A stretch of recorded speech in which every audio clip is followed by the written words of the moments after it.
स्वाध्यायः परमः। Doctor Baba Saheb Ambedkar open university.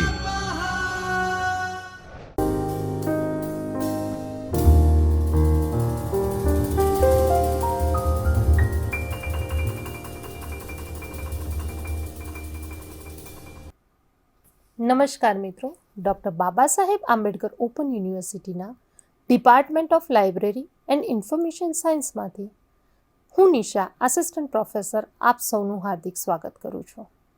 મિત્રો, MLIE 102 એટલે કે સંશોધન પદ્ધતિઓ, જેમાં યુનિટ નંબર 2માં જ્યારે આપણે ચલોનો અભ્યાસ કરતા હોઈએ તેના પહેલાં આપણે સંશોધન સમસ્યા એટલે શું, એ કઈ રીતે શક્ય બને અને સંશોધન સમસ્યાનો રોલ શું છે એ જાણવું અગત્યનું છે. માટે મિત્રો, આજે આપણે અહીંયા સંશોધન સમસ્યાનો અભ્યાસ કરશું.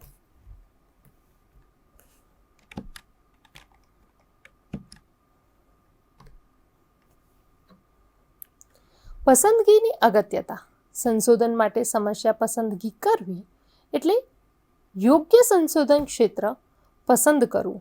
પસંદ કરેલ ક્ષેત્રમાંથી શું શું સંશોધન થઈ શકે તેમ છે તે તપાસી તેના સંદર્ભમાં સંશોધન અભ્યાસના હેતુઓ તૈયાર કરવા અને છેવટે આ અભ્યાસ હેતુઓનું પ્રતિનિધિત્વ દર્શાવતું શીર્ષક રચવું. સંશોધન માટેની સમસ્યા મેળવવી કે નક્કી કરવી એ મુશ્કેલ બાબત ગણાય છે. સૌપ્રથમ સમસ્યાનું ક્ષેત્ર નક્કી કરવું અને તેમાંથી કોઈ એક વિશિષ્ટ સમસ્યા સંશોધન માટે સ્પષ્ટ કરવી એ એક ઊંડો અભ્યાસ માંગી લે તેવું છે. મિત્રો, કોઈ પણ સંશોધન અભ્યાસમાં જ્યારે વિષય તરીકે સમસ્યા હોય જ છે.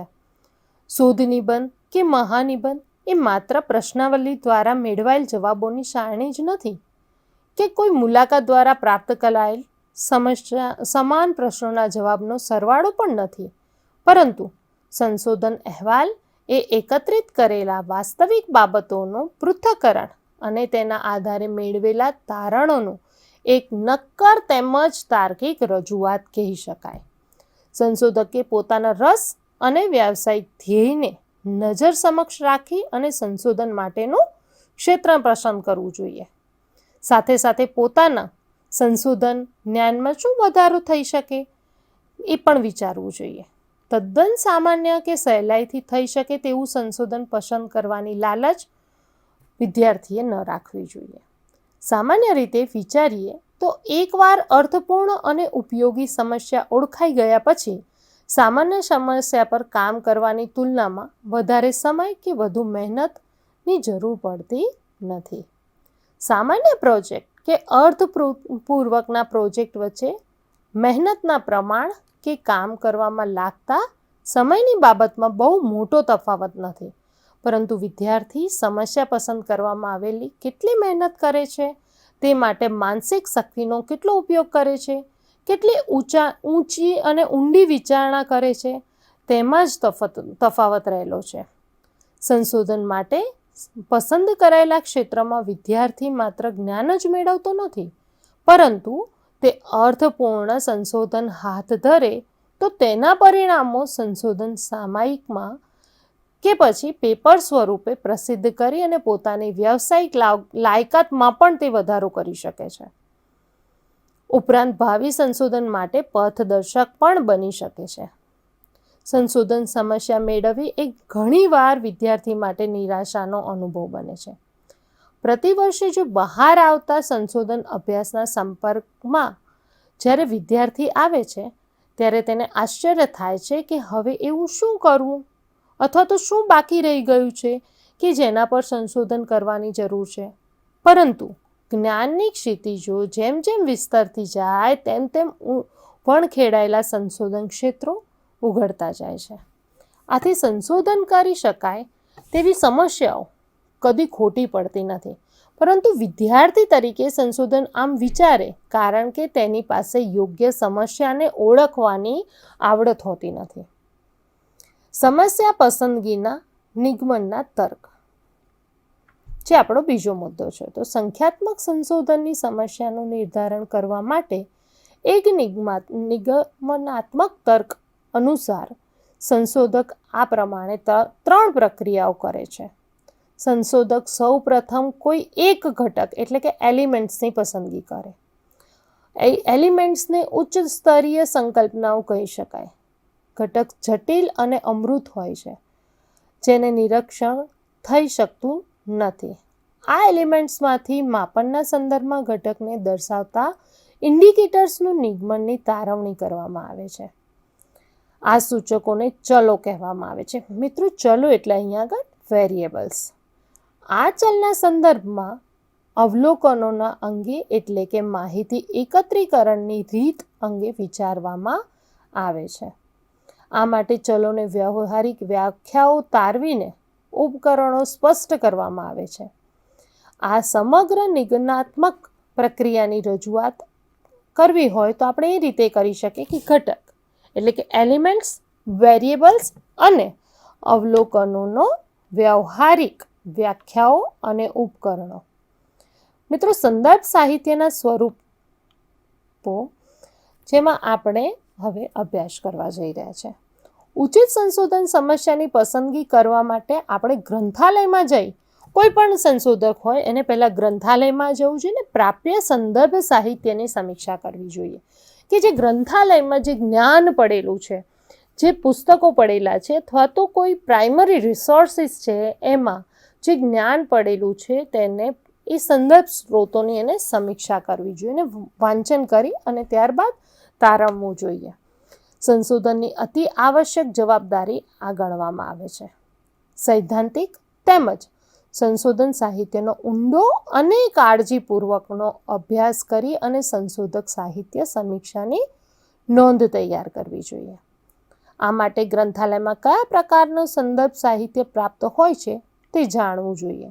નવા જ્યારે નવા સંશોધકો નવા જ્ઞાન તરફ વળી રહ્યા હોય છે ત્યારે તેમને ખબર નથી હોતી કે લાઇબ્રેરીમાં કેવા પ્રકારના સંદર્ભ સાહિત્ય હોય છે. મિત્રો, આપણે સંદર્ભ સાહિત્યની સમીક્ષા આ પહેલાં ભણી ગયા છે, પરંતુ અહીં આપણે ફરીથી એકવાર રિપીટ કરીશું. પ્રાથમિક એટલે કે પ્રિલિમિનરી સંદર્ભ સાહિત્ય, જે મૂળભૂત કે અસલ સાહિત્યનો જેમાં સમાવેશ થાય છે. આ પ્રકારના સાહિત્ય પ્રમાણમાં વિસ્તૃત તેમજ જરૂરી બધી જ વિગતને સમાવેશ થાય છે. આ પ્રકારના સાહિત્યમાં મહાનિબંધો, લઘુ શોધ નિબંધો કે સંશોધનના પ્રોજેક્ટ અહેવાલો અથવા સંશોધન પેપરમાં પ્રકાશિત થયેલા સામાયિકો એટલે કે રિસર્ચ જર્નલ્સમાં જે પેપર્સ પ્રકાશિત થયા છે તેનો સમાવેશ થાય છે. મિત્રો, આ સાહિત્યમાં થયેલ સંશોધન કાર્યોનો વિગતપૂર્ણ ચિતાર મળે છે. જ્યારે રિસર્ચ જર્નલના પ્રકાશિત થયેલા સંશોધન પેપરમાં થયેલા સંશોધન કાર્યની મહત્ત્વની વિગત ટૂંકાણમાં દર્શાવવામાં આવતી હોય છે. લગભગ પ્રત્યેક રિસર્ચ જર્નલમાં પાછળના અંકો એકી સાથે બેક વોલ્યુમ્સ એટલે કે એક સાથે તે જે જૂના જર્નલ્સ છે એના બેક વોલ્યુમ ભેગા કરી અને તેને પણ ગ્રંથાલયમાં બેક વોલ્યુમ તરીકે સાચવવામાં આવે છે. ગ્રંથાલયમાં તે પ્રાપ્ત જ હોય છે.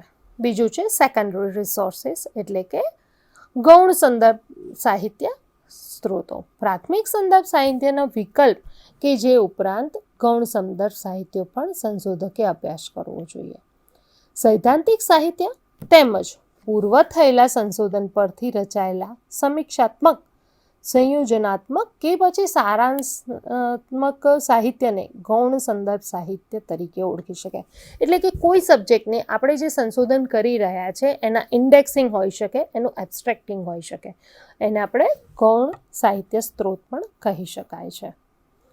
મિત્રો, આ પ્રકારના સંદર્ભ સાહિત્યમાં જ્ઞાનકોશ એટલે કે એન્સાઇક્લોપીડિયાસ, યરબુક, એન્યુઅલ્સ, આલ્માનેક્સ અથવા તો સામાન્ય માહિતી દર્શક પુસ્તિકા એટલે કે હેન્ડબુક્સ, મેન્યુઅલ્સ, સંશોધનની સમીક્ષા માટે સામાયિકો, પાઠ્યપુસ્તકો અને સારાંશો એટલે કે એબ્સ્ટ્રેક્ટનો પણ અહીં સમાવેશ થાય છે. જ્ઞાનકોશમાં સંબંધિત બાબત અંગે સ્પષ્ટ, તટસ્થ, સાચી અને સંક્ષિપ્ત માહિતી મળે છે. ઉપરાંત વ્યાખ્યા તેમજ ટૂંકવર્ણન એટલે કે એબ્સ્ટ્રેક્ટિંગ, ગ્રંથ સૂચિને લગતી માહિતી મળે છે. વાર્ષિક ગ્રંથમાં ગત વર્ષના બનાવો અંગેની માહિતી મળી જાય છે. આગલા વર્ષે જે કંઈ સિચ્યુએશન બની ગઈ હોય, માનો કે 2021 ચાલી રહ્યું છે, 2020ની જ્યારે આપણી પાસે એન્યુઅલ્સ આવે છે તો 21ની એન્યુઅલ્સ રિપોર્ટ આવે અથવા તો આલ્મનેક આવે, યરબુક આવે, તો તેમાં 2020માં જે અગત્યની ઘટનાઓ બની ગઈ હોય તે બધા જની માહિતી એકઠી કરી અને આ બુકમાં મૂકવામાં આવેલી હોય છે. હેન્ડબુકમાં સંબંધિત બાબત અંગેની વિવિધ માહિતીઓ આપવામાં આવે છે. સામયિકોમાં થયેલા સંશોધન પર સમીક્ષાત્મક લેખો પ્રગટ કરવામાં આવે છે. પાઠ્યપુસ્તકને પણ આપણે ગૌણ સંદર્ભ સાહિત્યના પ્રકારમાં મૂકી શકીએ, કારણ કે તેમાં સંબંધિત વિષયનું જ્ઞાન વિવિધ સ્ત્રોતમાંથી મેળવીને રજૂ કરવામાં આવતું હોય છે. સારાંશોને એવા પ્રકારનો છે કે જેના પુસ્તકોને કે થયેલા સંશોધનના સારાંશ પ્રગટ થતા હોય છે. પ્રારંભિક સંદર્ભ સાહિત્ય. ત્રીજા પ્રકારનું સંદર્ભ સાહિત્ય કયું છે? પ્રારંભિક સંદર્ભ સાહિત્ય, એટલે કે ટર્સરી રિસોર્સિસ.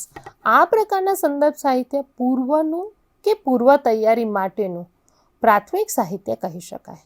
સંબંધિત ક્ષેત્ર પરના મુખ્ય કે ગૌણ સંદર્ભ સાહિત્ય અંગેની માહિતી મેળવવા માટે આપણે ટર્સરી રિસોર્સિસનો ઉપયોગ સૌ પ્રથમ કરવો જોઈએ. સંદર્ભ દર્શક એટલે કે ઇન્ડેક્સિંગ તેમજ સંદર્ભ સૂચિઓ એટલે કે બિબ્લિયોગ્રાફીનો સમાવેશ પ્રારંભિક સંદર્ભ સાહિત્ય વિભાગમાં કરવામાં આવે છે, એટલે કે ટર્સરી રિસોર્સિસ તરીકે તેનો સમાવેશ કરવામાં આવે છે.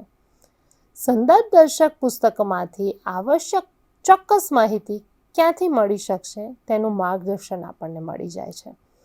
સામયિકમાં પ્રસિદ્ધ થયેલા કોઈ લેખ કે કોઈ પેપર હોય તેની માહિતી પણ આમાંથી મળી જાય છે. ગ્રંથ સૂચિ કે સંદર્ભ સૂચિમાં સંબંધિત બાબત પરના પુસ્તકો અને અન્ય સાહિત્ય અંગેની યાદી પણ હોય છે. તેમાં લેખક, શીર્ષક, પ્રકાશક, પાનાઓની સંખ્યા, આવૃત્તિ ક્રમ વગેરે માહિતી હોય છે.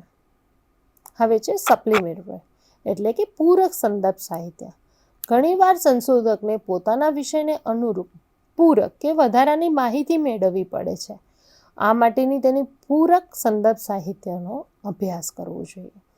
આ પ્રકારમાં આપણે સંદર્ભ સાહિત્ય તરીકે શબ્દકોશને મૂકી શકીએ, વાર્ષિક પંચાંગો એટલે કે આલ્મનેક અને યરબુકને પણ મૂકી શકીએ, તેમજ ડિરેક્ટરીઝ હોઈ શકે કે પછી બાયોગ્રાફિકલ ડિરેક્ટરીઝ હોઈ શકે, એટલાસ હોઈ શકે, મેપ હોઈ શકે અથવા તો ગેઝેટર્સને પણ આમાં સમાવેશ કરી શકાય છે. શબ્દકોશ દ્વારા જ્યારે શબ્દો અંગેની કેટલીક માહિતી જેવી કે અર્થ, જોડણી, ઉચ્ચાર, એની ઉત્પત્તિ ક્યાંથી થઈ છે અથવા તો શબ્દોનો વપરાશ કેવો છે, સ્વરભાર કેવો મળશે, પ્રત્યેક વિષય આપણને શબ્દકોશના લગભગ દરેક ભાષામાં પ્રાપ્ત હોય છે. વાર્ષિક પંચાંગમાં ચાલુ કે આવતા વર્ષ માટેની કેટલીક મહત્વની માહિતી જેવી કે હવામાન, તહેવારો, રાશિવાર, ભવિષ્ય, વસ્તી, જીવન ધોરણ, વિવિધ પ્રશ્નો વગેરેની આપેલી માહિતી આમાં હોય છે અને તે પુસ્તકોમાં વ્યક્તિઓ, મંડળો, સંસ્થાઓ કે કોઈ એજન્સીઓ વગેરેના નામ અને સરનામાની યાદી પણ તેમાં હોય છે. તે સંસ્થાના હેતુઓ, મુખ્ય અધિકારનું નામ અને સંપર્ક વ્યક્તિઓનું નામ પણ હોય છે. જીવન ચરિતાત્મક સંદર્ભ કોશોમાં મહાન કે અર્થપૂર્ણ પ્રદાન કરનારા વ્યક્તિઓ અંગેની માહિતી પણ તેમાં આપવામાં આવી હોય છે, જેમાં વ્યક્તિનું નામ, જન્મ તારીખ, તેની ડિગ્રી, તેના પ્રકાશનો, તેનો હોદ્દો, મહત્વની પ્રદાન, તેમને જે પોતાના ફિલ્ડ માટે આપ્યું હોય તેની માહિતીનો પણ સમાવેશ થાય છે. વ્યક્તિની અટકની એટલે કે જે આ ડિરેક્ટરી બનાવવામાં આવે ત્યારે કોઈ વ્યક્તિ છે તેની સરનેમ એટલે કે અટકની કક્કાવારી પ્રમાણે અહીં માહિતીની રજૂઆત કરવામાં આવે છે. નકશાપોથીઓમાં વિવિધ નકશાઓ આપેલા હોય, એમાં કેટલીક વાર તેના ચિત્રો અથવા તો સારણી હોઈ શકે, આકૃતિઓ પણ હોઈ શકે છે. ગેઝેટર કે ગેઝેટરની સરકારી માહિતી પત્રક હોઈ શકે. સમાચાર પત્રને પણ આપણે અહીં મૂકી શકીએ છીએ, જેમાં સ્થળોના નામ કક્કાવારી પ્રમાણે ગોઠવાયેલા હોય છે. મિત્રો, જ્યારે પણ આપણે નકશાને જોતા હોય તો તેના નકશાને કક્કાવારી પ્રમાણે એટલે કે આલ્ફાબેટિકલી તેને અરેન્જ કરવામાં આવે છે. ઉપરાંત એવું પણ બની શકે કે સ્થળ અંગેનું લોકેશન અથવા તો ઐતિહાસિક અથવા વર્ણનાત્મક માહિતી પણ એમાં હોઈ શકે છે. હવે આપણે જોઈશું સંશોધન સમસ્યાના પ્રકાર કે સ્ત્રોતો. સંશોધન જ્યારે આપણે હાથ ધરતા હોય ત્યારે એવા પ્રકારની સમસ્યા હોય કે એ અંગેના આધારોની જાણકારી આપણે અહીંયા મેળવવાની છે. તો તેમાં પહેલું છે સિદ્ધાંતોને પ્રમાણિત કરવા કે સ્પષ્ટ કરવા માટે સંશોધન. જ્યારે આપણે સિદ્ધાંતોને કોઈક સિદ્ધાંત આપેલા હોય તેને સ્પષ્ટ કરવાના હોય અથવા પ્રમાણિત કરવાના હોય તે માટેનું સંશોધન કરતા હોય તો આનો એક પ્રકાર ગણવામાં આવે છે, જેમાં કેટલીક વાર સૈદ્ધાંતિક બાબતોને સ્પષ્ટ કરવા માટે સંશોધન હાથ ધરાતું હોય છે. કોઈક સિદ્ધાંત કે થિયરીમાં કેટલીક વિસંગતતાઓ પણ જોવા મળે છે. ક્યારેક કેટલીક એવી બાબતોને અનુત્તર પણ હોય છે કે આથી ચોકસાઈપૂર્વક સિદ્ધાંતને આપણે સમજાવી શકાય તે માટે સંશોધન કરવું જરૂરી બને છે. ઉદાહરણ તરીકે આપણે અહીં લઈ શકીએ કે ઇન્ટરનેટના ઉપયોગને લીધે બાળકોના અભ્યાસમાં હાનિકારક અસર થાય છે. અહીં કેટલાક પ્રશ્નો આપણને મનમાં ઉદ્ભવે, જેમ કે કેટલો સમય ઇન્ટરનેટનો ઉપયોગ કરવામાં આવે છે તો નુકસાન થાય છે, કેવા સંશોધનથી અથવા કેવા ઉપયોગને લીધે આવી અસર ઉદ્ભવે છે, ખાસ કરીને કયા વિષયના અભ્યાસમાં આવું બનવાનો વધુ સંભવ છે, ઇન્ટરનેટ અભ્યાસમાં મદદરૂપ અસર થતી નહીં હોય, રમતો રમવાને બદલે ઇન્ટરનેટનો ઉપયોગથી કેવી અસર થાય. આ બધા જ પ્રશ્નો સંશોધન સમસ્યા માટે આધાર બની જાય છે કે જેના પરિણામો જોવાથી બાળકના અભ્યાસમાં થતી અસરને બરાબર સમજી શકાય. દરેક માહિતીજન્ય સંશોધનમાં પરિણામો કંઈક નવું જ્ઞાન ઉમેરે છે, જેને પરિણામે થિયરીનું માળખું વિકસે છે. થિયરી કેટલીક નિષ્પત્તિઓ સૂચવે છે જેની ચકાસણીથી થિયરી વધુ દ્રઢ બની જાય. થિયરીની વિકાસના શરૂઆતનો જ્યારે તબક્કો હોય ત્યારે માહિતીજન્ય તપાસથી થિયરીને લગતી હકીકતો મળે છે. કેટલીક વાર થિયરી સ્પષ્ટ થયા બાદ તેની નિષ્પત્તિઓની કસોટી પણ કરાતી હોય છે. આ કસોટીના આધારે કરવામાં આવેલ આગાહીને અનુસાર નિષ્પત્તિઓની થિયરી સાથે બંધ બેસે છે કે કેમ તે જાણી શકાય છે. સંશોધન સમસ્યાની પસંદગી સંશોધકે અલગ અલગ કક્ષાએ કરી શકાય છે.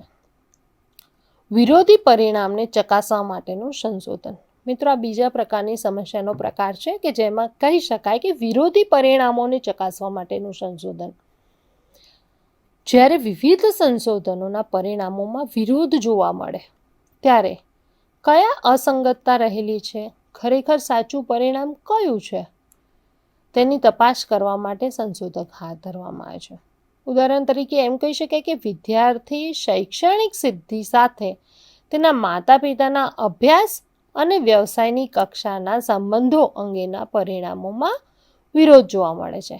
આથી સાચો સંબંધ મેળવવા માટે પ્રથમ પૂર્વ થયેલા વિવિધ સંશોધનની ડિઝાઇન પદ્ધતિ, તેના ચલોનું માપન એટલે કે વેરિયેબલ્સનું માપન, તેનો નમૂનો એટલે કે સેમ્પલિંગ, પૃથ્થકરણની પ્રવૃત્તિઓ સ્ટેટિસ્ટિકલ એનાલિસિસ ટૂલ્સ તેમાં તપાસવામાં આવે છે અને ત્યારબાદ યોગ્ય ડિઝાઇન રચવામાં આવે અને વિવિધ ચલોની અસરો તેમાં જોઈ શકાય છે. તે માટે પ્રતિનિધિરૂપ મોટા નમૂના પર વિશાળ અને ઊંડાણપૂર્વકના સંશોધન હાથ ધરવામાં આવે છે. મિત્રો, ત્રીજો પદ્ધતિ સંશોધન સમસ્યાનો પ્રકાર છે ખામીયુક્ત પદ્ધતિને સુધારવા માટેનું સંશોધન. સંશોધન ડિઝાઇન પર આધારિત સંશોધન પરિણામોને ચકાસવા માટે પણ સંશોધન હાથ ધરી શકાય છે. ઉદાહરણ તરીકે એક સંશોધનનું પરિણામ આ પ્રમાણે હોઈ શકે કે પછાત વર્ગની છોકરીઓ કરતાં છોકરાઓ અથવા તો છોકરાઓ કરતાં છોકરીઓ ઓછી બુદ્ધિશાળી છે. આ આપણા ઉપર રહેલું છે. કહેવામાં આવે છે કે જે પછાત વર્ગની દીકરીઓ છે એના કરતાં પછાત વર્ગના દીકરાઓ ઓછા બુદ્ધિશાળી છે. આ સંશોધનમાં ખામી એ છે કે નમૂનામાં શાળામાં ભણતા જે પછાત વર્ગના જ છોકરાઓ અને છોકરીઓને લીધેલ હોય છે.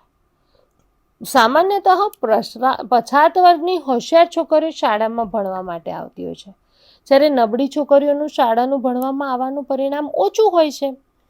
છોકરાઓ માટે આવું બનવાનું પ્રમાણ ઓછું હોય છે.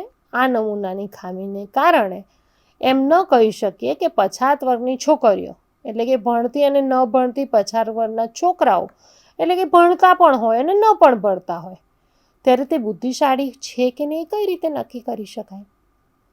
આંકડાશાસ્ત્રના ચોથો આપણે પ્રકાર જોઈશું, આંકડાશાસ્ત્રના અનુસૂચિત ઉપયોગને સુધારવા માટેનું સંશોધન. યોગ્ય રીતે જો આંકડાશાસ્ત્રીય પ્રયુક્તિનો ઉપયોગ ન થાય ત્યારે ઘણીવાર મહત્વના સંશોધનના પરિણામો કેટલાક પ્રશ્નો ઊભા થાય છે.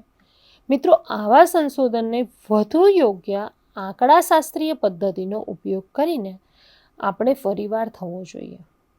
આપણે એમ કહી શકીએ કે એક ઉદાહરણ આપી શકીએ કે ધૂમ્રપાન કરવાથી ફેફડાનું કેન્સર થાય છે.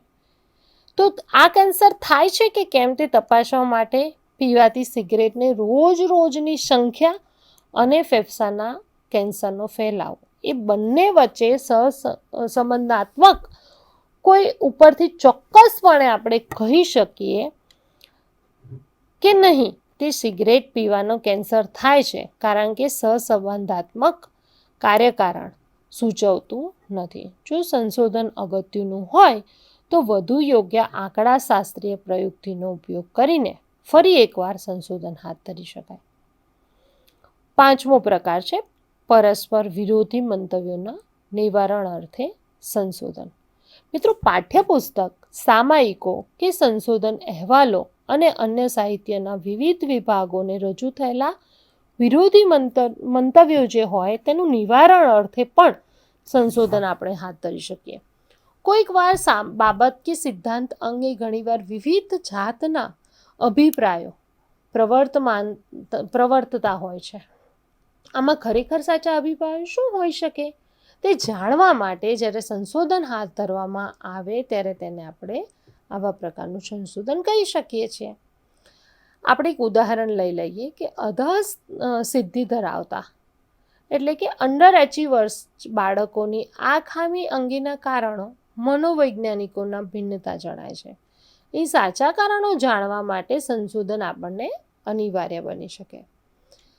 બીજું પ્રકાર છે વાસ્તવિક સમસ્યાનો નિવારણ અર્થે સંશોધન.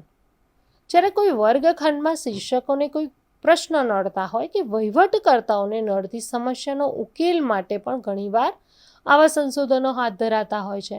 અને વાસ્તવિક અને વ્યવહારિક પ્રેક્ટિકલી રીતે સમસ્યાઓ તરીકે આપણે ઓળખી શકાય છે.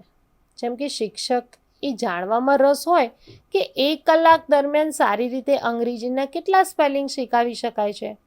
આચાર્યને એ સમસ્યા હોય છે કે અભ્યાસિક પ્રવૃત્તિઓમાં યોગ્ય ફેરફાર જો કરવામાં આવે તો શિક્ષકોનો મંતવ્યનો ઉપયોગ કેમ કરી શકાય. સરપંચને એવા પ્રશ્નો હોઈ શકે કે ઉત્સુક હોય છે, એવા પ્રશ્નો માટે ઉત્સુકતા હોય છે કે પોતાના ગામડાના પ્રશ્નો ઉકેલવા માટે ગ્રામસભા કઈ રીતે આપણે ઉપયોગી બનાવી શકાય. સામાન્ય રીતે આવા સંશોધનના પરિણામો તત્કાલીન લાગુ પડતા હોય છે. બીજી શાળા, ગામ કે થોડા સમય બાદ જેમાં પરિણામો લાગુ કરી શકાતા નથી, તેમ છતાં આવી સમસ્યાઓને પરિણામે અન્ય પણ ઉપયોગી બની શકે છે. તેમજ તેના દ્વારા સમસ્યા અંગેનું વિશેષ સમજૂતી પણ આપણે આપી શકીએ છીએ. મિત્રો, છેલ્લો મુદ્દો છે આપણો સંશોધન સમસ્યાના લક્ષણો. કેવા લક્ષણો સંશોધન સમસ્યામાં હોઈ શકે? એની વૈજ્ઞાનિક પદ્ધતિ 2 બાબતો એકબીજામાં પ્રવર્તિત થઈ શકે છે. બીજી રીતે આપણે વિચારીએ તો કોઈ સમસ્યાના અભ્યાસમાં વૈજ્ઞાનિક પદ્ધતિનો ઉપયોગ કરીને સંશોધન થઈ શકે છે. એટલે કે અર્થપૂર્ણ સમસ્યામાં વ્યક્ત થયેલા પ્રશ્નોના જવાબો મેળવવા માટે સંશોધકે એક એવા વ્યવસ્થિત પ્રયાસો છે કે જેના દ્વારા વૈજ્ઞાનિક પ્રવૃત્તિઓના ઉપયોગ કરી શકે. સંશોધન એ અનાત્મલક્ષી, બિનપક્ષપાતી કે માહિતીજન્ય અને તાર્કિક પૃથ્થકરણ ધરાવતી એવી પ્રક્રિયા છે કે જેના દ્વારા સામાન્યીકરણના સિદ્ધાંતો કે થિયરી ઉદ્ભવતી હોય છે. તે વિકાસ પામે છે, થિયરી વિકાસ પામતી હોય છે. સંશોધનના આવા ખ્યાલને ધ્યાનમાં રાખી અને સંશોધન માટે હાથ ધરાતી સમસ્યાના લક્ષણો આપણે આ પ્રમાણે આપી શકીએ કે સંશોધન સમસ્યા એ બે કે તેથી વધુ ચલો વચ્ચેનો સંબંધ અંગેની સ્પષ્ટતા હોવી જોઈએ. બે વેરિયેબલ્સ કે તેથી વધુ વેરિયેબલ્સ વચ્ચેનો સહસંબંધ હોય તેની સ્પષ્ટતા હોવી જોઈએ. સામાન્ય રીતે સંશોધન માટેની સમસ્યામાં કોઈ બે કે તેથી વધુ ચલો અંગેની વાત હોય છે. કોઈ એક ચલ અસર બીજા ચલ પર કઈ રીતે થઈ શકાય તે તપાસવાનું હોય છે. પોતાના અભ્યાસમાં કેટલા ચલો છે અને તે પૈકી, મિત્રો અહીંયા ચલો એટલે આપણે વેરિયેબલ્સ લેવાના છે. આપણા અભ્યાસમાં કેટલા વેરિયેબલ્સ છે અને તે પૈકીના કેટલા ડિપેન્ડન્ટ છે ને કેટલા ઇન્ડિપેન્ડન્ટ છે. કેટલાક નડતરરૂપ વેરિયેબલ્સ પણ હોય છે, કેટલાક ચલો પર અંકુશ લાવી શકાય તેમ છે, વગેરે બાબતોને આપણે સમસ્યામાં હાથ ધરતી વખતે સ્પષ્ટ થવી જોઈએ. આ સ્પષ્ટતા પરથી કઈ સંશોધન પદ્ધતિનો ઉપયોગ થઈ શકે, માહિતી એકત્ર કરવાનું સાધન કેવા પ્રકારનું હશે, કઈ પૃથ્થકરણની પ્રયુક્તિઓને ઉપયોગ કરવો પડશે, વગેરે બાબતોનો અહીંયા ખ્યાલ મળે છે. બીજા લક્ષણ છે સામાન્યતઃ સમસ્યા કથન કેટલાક પ્રશ્નોના સ્વરૂપમાં રજૂ થઈ શકવું જોઈએ. સંશોધન માટેની સમસ્યાને સ્પષ્ટ અને અસંદિગ્ધ પ્રશ્નો રૂપે રજૂ કરવાની તે સારી રીતે સમજી શકાય છે. પ્રશ્ન એ સમસ્યાને વ્યક્ત કરવા માટેનું ડાયરેક્ટ અને સરળ સ્વરૂપ છે. જેમ કે આપણે લાઇબ્રેરીનું કાર્ડ કઢાવવા જતા હોઈએ ત્યારે તેમાં આપણા યુઝર્સને કઈ મુશ્કેલી પડે છે. જો સંશોધન સમસ્યા પ્રશ્ન રૂપે રજૂ થાય તો સંશોધનના અંતે પ્રાપ્ત થતા પરિણામો તેનો જવાબ મળી જાય છે. આ પ્રમાણે આ કારણોથી સંશોધન સમસ્યાને કાર્યપદ્ધતિ અને પરિણામો સારી રીતે સમજી શકાય અને સંશોધન પ્રશ્નને વર્ણન પ્રશ્નો, સંબંધિત પ્રશ્નો કે તફાવત પ્રશ્ન રૂપે રજૂ કરી શકાય છે. સામાન્ય રીતે કહી શકાય કે વર્ણન પ્રશ્નો સર્વેક્ષણ યોજનામાં વ્યક્ત થતા હોય છે. જેમ કે આપણે એવું ઉદાહરણ લઈએ કે ગ્રામ્ય વિસ્તારમાં કયા વિસ્તારમાં રોજગારીની વિશેષ તકો છે, અથવા તો ગ્રંથાલયમાં રોજગારીની વિશેષ તકો કઈ રહેલી છે. સંબંધ પ્રશ્નો સહસંબંધ યોજના બે કે તેથી વધુ ચલો કે બે અથવા તેથી વધુ વેરિયેબલ્સ જ્યારે વચ્ચેનો સંબંધ તપાસવાની રજૂ થતા હોય છે. જેમ કે લોકોની સામાજિક અને આર્થિક સ્થિતિ તેમજ લોકોનું માનસિક વલણ સાથે શું સંબંધ છે. આમાં તફાવત પ્રશ્નો ખાસ કરીને કારણ તુલનાત્મક કે પ્રાયોગિક યોજનાની વિવિધ જૂથોની તુલના કરવા માટે યોજાતા હોય છે. જેમ કે આપણે કહી શકાય કે ગ્રામ્ય વિસ્તાર અને શહેરી વિસ્તારના લોકોની ચિંતાતુરમાં કોઈ તફાવત છે, અથવા તો ભણેલા અથવા તો અભણ વ્યક્તિની ચિંતાતુરમાં કોઈ તફાવત છે. શૈક્ષણિક સિદ્ધાંતના સંદર્ભમાં વ્યાખ્યાન પદ્ધતિ કરતાં જૂથ અધ્યાપન પદ્ધતિ વધુ ચડિયાતી છે. મિત્રો, ત્રીજું લક્ષણ છે સંશોધન માટેની સમસ્યાને માહિતીજન્ય તપાસ વડે ચકાસવી. ઇમ્પેરિકલ ટેસ્ટેબિલિટી થવી હોવી જોઈએ. એટલે કે સંશોધન સમસ્યાને માહિતીજન્ય તપાસ વડે ઉકેલી શકાતી હોવી જોઈએ. એમ કહી શકાય કે સમસ્યાને સંશોધન દ્વારા ઉકેલવા માટે તેમાં સમાયેલા ચલોનું માપન એટલે કે વેરિયેબલ્સનું માપન યોગ્ય ઉપકરણ વડે, અહીંયા વર્ડ વાપર્યો છે ઉપકરણ વડે એટલે કે ઇક્વિપમેન્ટ વડે માહિતીનું એકત્રીકરણ થવું જોઈએ, ટૂલ્સ વડે એકત્રીકરણ થવું જોઈએ. તેમજ મેળવેલ માહિતીનું પૃથ્થકરણ કરી અને અર્થઘટનનો અને તારણો મેળવી શકાતા હોવા જોઈએ. મિત્રો, ચોથું લક્ષણ છે સંશોધન માટેની સમસ્યા નૈતિક પરિસ્થિતિઓને રજૂ કરતી ન હોય તે ઇચ્છનીય છે. વલણો, સિદ્ધિઓ કે પછી કૌશલ્યોને લગતા પ્રશ્નો કરતાં આદર્શ કે મૂલ્યોને લગતા પ્રશ્નોનો અભ્યાસ કરવો મુશ્કેલ બની શકે. આપણે અહીંયા એક ઉદાહરણ લઈએ કે શું લોકો પોતાની લાગણીઓને સંતાડે છે? શું પરીક્ષામાં ચોરી કરે છે તે જવાબ આપે છે તે યોગ્ય છે? બધા જ ધર્મ સમાન રીતે માનવ સેવાની પ્રેરણા જગાડી શકે? આવા પ્રશ્નોના અભ્યાસથી સંશોધકે સામાન્ય રીતે દૂર રહેવું જોઈએ, કારણ કે આમાંની ઘણી બાબતોનું માપન શક્ય હોતું નથી. વળી પ્રાપ્ત થતી માહિતી પૂરથી આધારભૂત હોતી નથી. આ ઉપરાંત કેટલાક પ્રશ્નોના પ્રત્યુત્તરમાં લોકો સાચા જવાબોને બદલે સમાજ માન્ય અભિપ્રાયો દર્શાવે છે.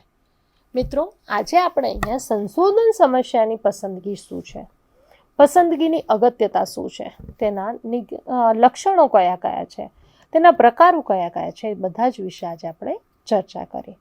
મિત્રો, આગળના મુદ્દાઓ સાથે આપણે ફરીથી મળશું. ત્યાં સુધી રજા આપશો. નમસ્કાર. स्वाध्यायः परमः